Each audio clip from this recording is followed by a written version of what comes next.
প্রিয় দর্শক, আসসালামু আলাইকুম। কেমন আছেন সবাই? কুকিং রেসিপি বাই মনিরাতে আপনাদের স্বাগতম। আজকের রেসিপি তেঁতুলের শরবত।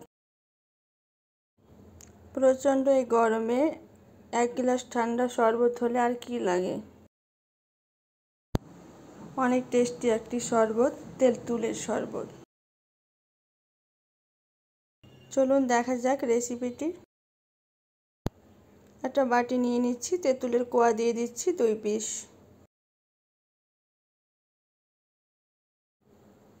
পানি দিয়ে দিচ্ছি হাফ কাপ, ভিজিয়ে রেখে দেব আধা ঘন্টার জন্য।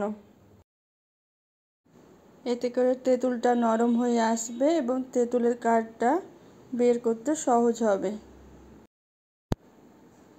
আধা ঘন্টা পর আমি ভালোভাবে তেঁতুলটাকে চটকিয়ে নিচ্ছি এবং বিচিগুলো আঁশগুলো ফেলে দিচ্ছি। ভালোভাবে হাতের সাহায্যে চটকিয়ে নিচ্ছি।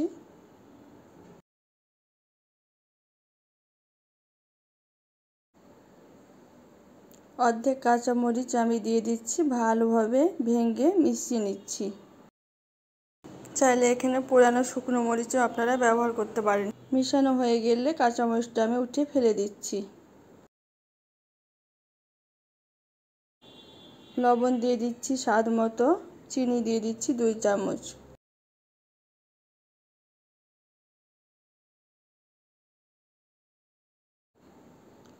ঠান্ডা পানি দিয়ে দিচ্ছি 2 কাপ।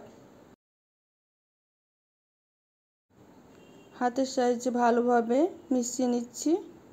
এবার একটা ছাঁকনির সাহায্যে তেঁতুলের শরবতটা আমি ছেঁকে নিচ্ছি। প্রচণ্ড গরম পড়েছে, এই গরমে সবাই বেশি বেশি পানি পান করুন, শরবত পান করুন।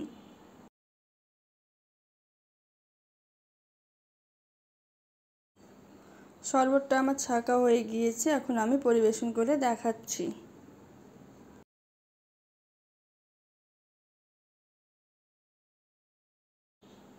হয়ে গেল ঠান্ডা ঠান্ডা প্রাণ ঠান্ডা করা তেঁতুলের শরবত।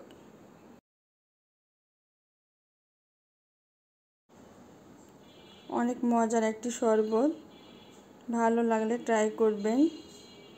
সবাই অনেক বেশি ভালো থাকবেন। পাশে থাকার জন্য সবাইকে ধন্যবাদ। আল্লাহ হাফেজ।